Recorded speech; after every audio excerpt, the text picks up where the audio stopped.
So what I was going to want to talk to you today about is these linear drains and how we install those. So we've got this on dry fit, and the first step to doing this is dry fitting everything and making sure your layout is appropriate for the drain.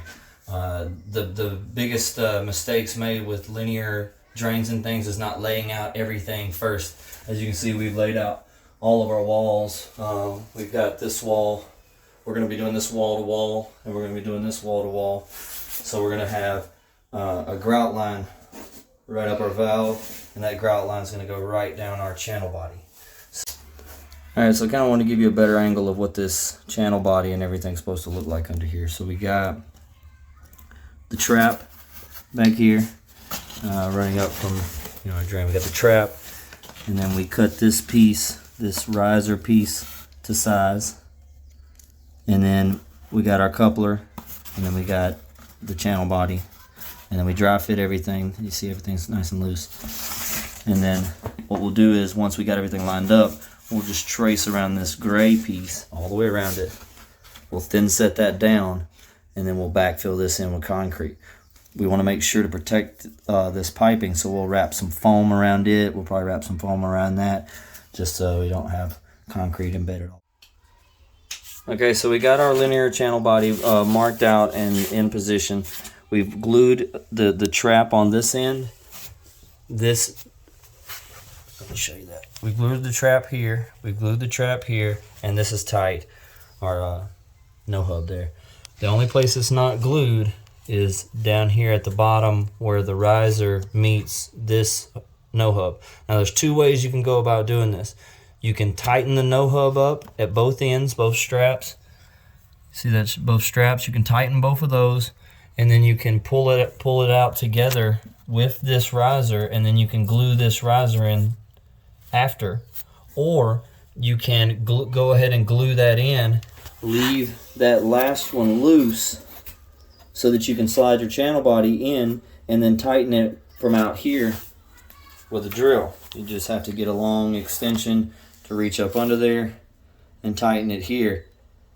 I think we're going to do the second method because that's so deep that we need to backfill that in, and if we leave that unglued, we're going to have to pull it out, and there's no way to really protect that from a bunch of gravel falling in. So we'll probably go ahead and glue that in, and then try to reach this long screwdriver in here and tighten it at the top.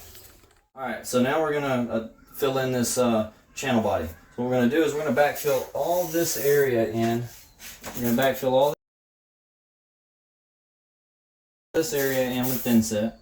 And then we're going to put a little thin set down on the ground. And we're going to just kind of embed it in there. We're going to tighten this coupler up. And then we're going to backfill everything in with concrete. So.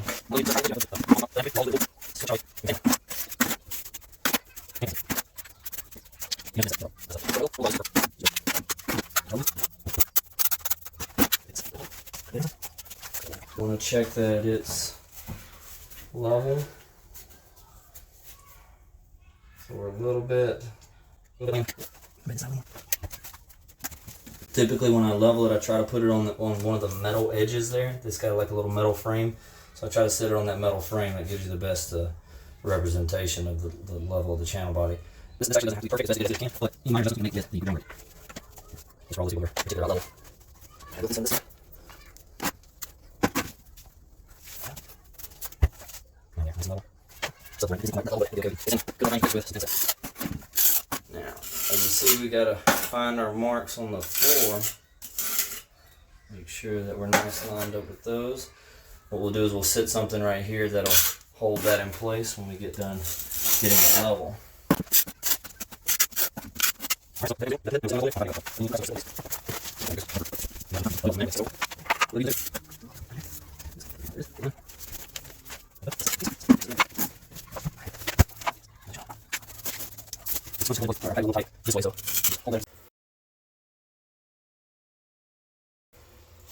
Okay, now we're backfilling this in with concrete. What you're going to do is just fill it in, kind of try to push it in under there as best we can. We'll pack it in underneath the channel as much as we can get underneath the channel. and then we'll smooth it out with the surface as best we can. Alright, now we got the channel body concreted in. We've backfilled both sides of it nice and full. It's protected under there with some foam, so no concrete up against the ABS. Next we'll put in our curb right up against there and continue on.